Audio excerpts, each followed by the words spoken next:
Oke teman-teman, sahabat masri.id, selamat bertemu kembali di channelnya masri.id. Jadi teman-teman, di video kali ini saya masih akan menjawab pertanyaan-pertanyaan yang muncul akhir-akhir ini. Tentunya yang berkaitan dengan masa sekarang, yaitu masa registrasi mata kuliah. Ya, seperti biasa ketika bulan Februari atau mungkin awal Maret itu registrasi mata kuliah. Nah, sebelum teman-teman registrasi mata kuliah, teman-teman cek dulu buku katalognya atau mungkin teman-teman bisa dicek di websitenya UT, teman-teman cari katalog UT. Itu yang terbaru tahun 2023, tahun 2024, teman-teman bisa dicari di sana. Nah, teman-teman, di video kali ini saya akan menjawab pertanyaan yang berkaitan dengan registrasi mata kuliah. Ini saya sempatkan untuk buat video karena ini H-4 pelaksanaan wisuda UT Jakarta. Teman-teman, langsung saja kita jawab satu persatu. Teman-teman jangan di skip. Siapa tahu ini penting bagi teman-teman yang sekarang ini mungkin masih maba atau masih bingung untuk registrasi mata kuliah, terutama teman-teman yang tidak ikut Pokjar atau mungkin tidak ikut Salut. Intinya teman-teman yang secara mandiri. Baik teman-teman, langsung saja kita ke pertanyaan yang pertama. Sebelum kita pertanyaan yang pertama dimulai, teman-teman jangan lupa diklik like-nya, di share nanti juga boleh, dan teman-teman yang belum subscribe bisa di subscribe terlebih dahulu. Teman-teman, mungkin pertanyaan ini tidak semuanya yang berkaitan dengan registrasi mata kuliah, tapi ini yang muncul di akhir-akhir ini di kolom komentar YouTube saya. Semoga nanti bisa menjawab pertanyaan-pertanyaan yang teman-teman tanyakan di kolom komentar YouTube saya. Oke teman-teman, langsung saja kita ke pertanyaan yang pertama. Oke teman-teman, untuk pertanyaan yang pertama itu muncul dari Kak Mawardi 7714, yaitu mau tanya dong, ada yang tahu cara cek skema atau jenis ujian yang bakalan kita dapat sebelum KTPU keluar di mana ya? Kemarin ada webnya cuma saya lupa. Intinya kakak ini bertanya untuk skema jenis UAS nanti itu setiap mata kuliah jenisnya apa? Jawabannya adalah seperti ini. Skema UAS itu yang mengatur, yang menentukan itu adalah UT. Dan itu kita sebagai mahasiswa, itu kita bisa mengecek setelah nanti terbit KTPU, kartu tanda peserta ujian, di menjelang hari UAS. Jadi untuk saat ini setiap mata kuliah itu nanti skemanya apa? Ataukah UTM atau UO atau THE atau UO semi protoring, itu nanti UT yang menentukan, yang didasarkan oleh mata kuliah tersebut. Tapi teman-teman masri.id ingin sedikit memberikan referensi. Kira-kira nanti mata kuliah ini itu skemanya UAS apa? Teman-teman itu bisa dicek di sini. Maaf, ini saya mengambil contoh di UT Jakarta. Dan ini teman-teman jadikan referensi aja. Atau mungkin, oh kira-kira mata kuliah ini mungkin jenis skemanya adalah ini. Contohnya adalah teman-teman ke alamat dashboard Jakarta ut.ac.id. Kemudian muncul seperti ini. Nanti linknya akan saya cantumkan di deskripsi ya. Akan saya cantumkan, teman-teman dicek. Contohnya adalah input kode mata kuliah, misalnya ESPA 316. Kemudian teman-teman enter, maka di sini akan muncul keterangan dan layanan UAS-nya itu adalah UAS Take Home Exam atau THE. Itu untuk kode mata kuliah ini. Misalnya kita mata kuliah yang lain, contohnya sistem ekonomi. Enter. Maka layanannya dan skemanya itu adalah UAS tatap muka. Nah, intinya teman-teman, link website ini teman-teman jadikan referensi saja, walaupun itu nanti tidak sama atau mungkin tidak persis karena ini adalah masa 2022.2. Link ini teman-teman bisa gunakan untuk memperkirakan saja, teman-teman, memperkirakan jenis skema UAS nanti itu tuh mata kuliah yang saya tempuh itu apa. Ya, kembali lagi saya ingatkan ini hanya sebuah contoh dan sebagai sumber referensi aja, dan itu nanti yang pasti yang fix itu mungkin ada di KTPU. Baik teman-teman, langsung saja kita pertanyaan yang berikutnya. Nah, ini yang terupdate ya. Kegiatan untuk OSMB apakah dikerjain dibully-bully gitu kan ya? Masalahnya kita udah pada tua, nggak pantas kuliah di kebanyakan pegawai dan karyawan usia mudanya sibuk bekerja baru dapat kesempatan usia matang. Jadi apakah OSMB itu dibully-bully? Jawabannya adalah tidak. OSMB itu pada intinya adalah orientasi studi mahasiswa baru. Teman-teman diperkenalkan cara perkuliahan di UT itu seperti apa, cara pembelajaran di UT itu apa, pengguna aplikasi-aplikasi yang nanti teman-teman akan hadapi di kuliah di UT itu apa. Kemudian nanti mungkin diberikan tugas, itu caranya bagaimana. Intinya yang disampaikan di USMB adalah perkenalan perkuliahan di universitas terbuka, dan ini sangat penting banget bagi teman-teman yang saat ini baru mahasiswa baru. Penting dan penting banget.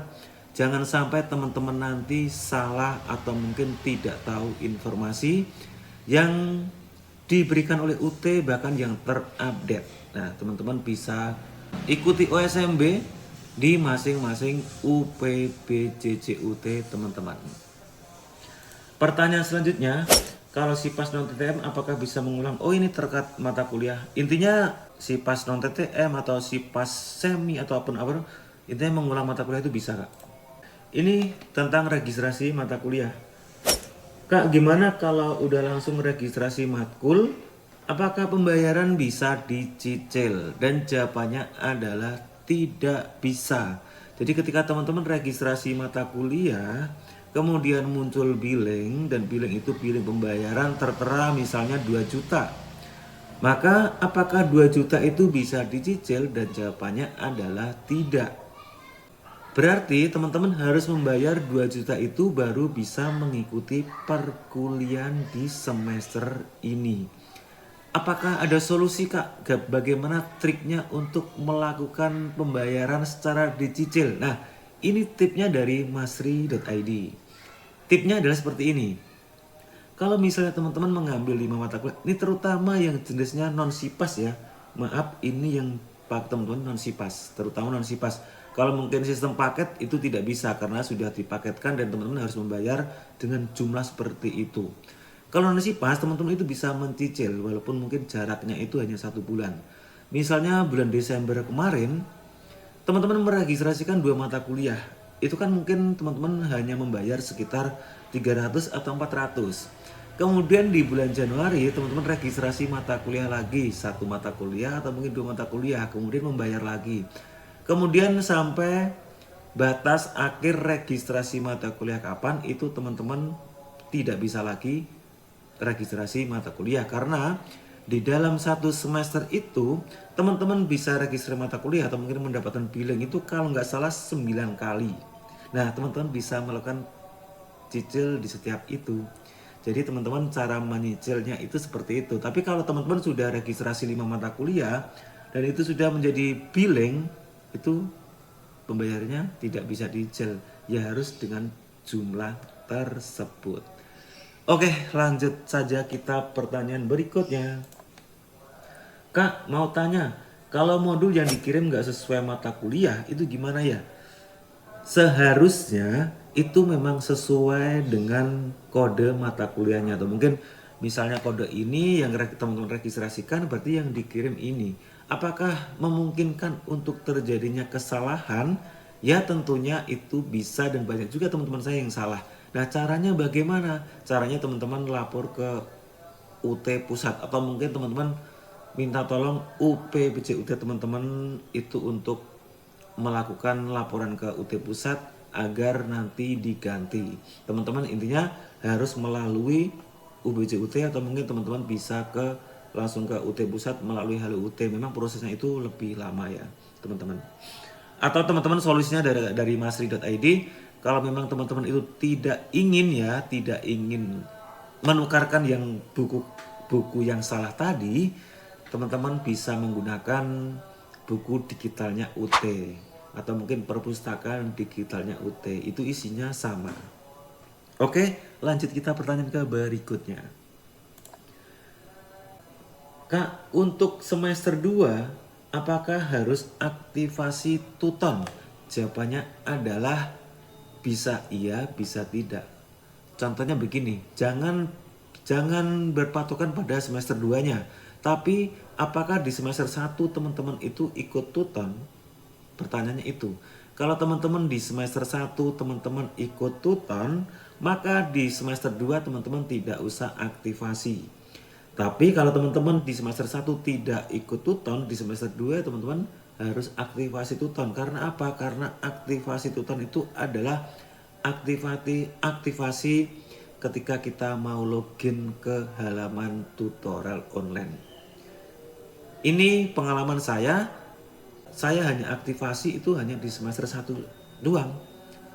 Karena apa ya? Karena loginnya juga masih menggunakan username dan password yang sama, seperti itu. Kita lanjut ke pertanyaan berikutnya. Izin bertanya, apakah semua mata kuliah yang tertera di LKM wajib diambil semua? Nah, kita contohkan LKM saya. LKM saya teman-teman ya, contohnya adalah semester 4 ya. Seperti ini, semester 4 ada 5 mata kuliah. Nah, ada 5 mata kuliah. Contoh 5 mata kuliah ini. Apakah ini yang tertera di sini harus diambil semua? Atau mungkin dari semester 1 sampai semester 8 harus diambil semua? Iya, itu harus diambil semua. Karena itu sudah menjadi, bisa dibilang itu mata pelajaran teman-teman 4 tahun. Selama perkuliahan yaitu. Nah, kalau semester 4 apakah bisa diambil semua ini? Kalau misalnya teman-teman sistemnya paket, berarti ya yang isinya ya cuma ini. Cuma ini.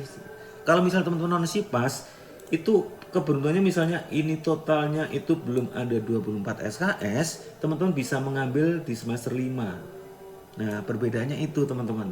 Jadi jawabannya adalah apa yang tertera di LKM itu yang menjadi target teman-teman di semester 1 sampai semester 8. Nah, kalau non SIPAS itu sudah dipaketkan per semester.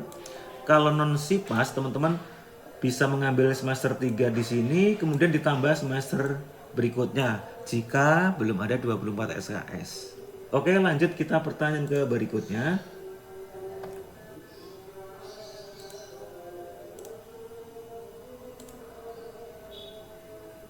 Kak, kalau registrasi mata kuliah di luar LKAM tidak akan dihitung sebagai syarat kelulusan.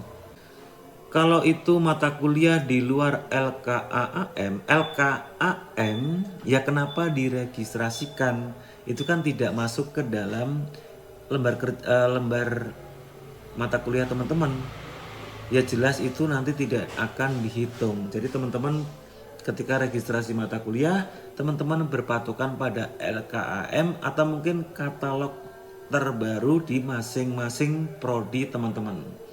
Ingat, jangan registrasi di mata kuliah di luar itu atau mungkin kodenya salah. Oke, lanjut kita pertanyaan yang berikutnya. Langsung kita pertanyaan yang terakhir, ini sangat penting banget, yaitu yang berkaitan dengan registrasi mata kuliah. Teman-teman jangan sampai salah antara kode mata kuliah dan kode bahan ajar. Ini yang teman-teman itu banyak kesalahan. Mereka itu meregistrasikan mata kuliah menggunakan kode bahan ajar, dan yang datang bukunya itu berbeda dengan apa yang teman-teman pelajari di mata kuliah tersebut. Apakah ada mas? Banyak banget ada. Contohnya adalah seperti ini. Seperti ini, terutama ini yang mata kuliah yang sifatnya umum. Kodenya itu MKWU, seperti mungkin Pancasila, Bahasa Indonesia dan sebagainya, itu banyak banget yang kode mata kuliahnya itu sama BMP-nya itu berbeda. Misalnya pendidikan kewarganegaraan.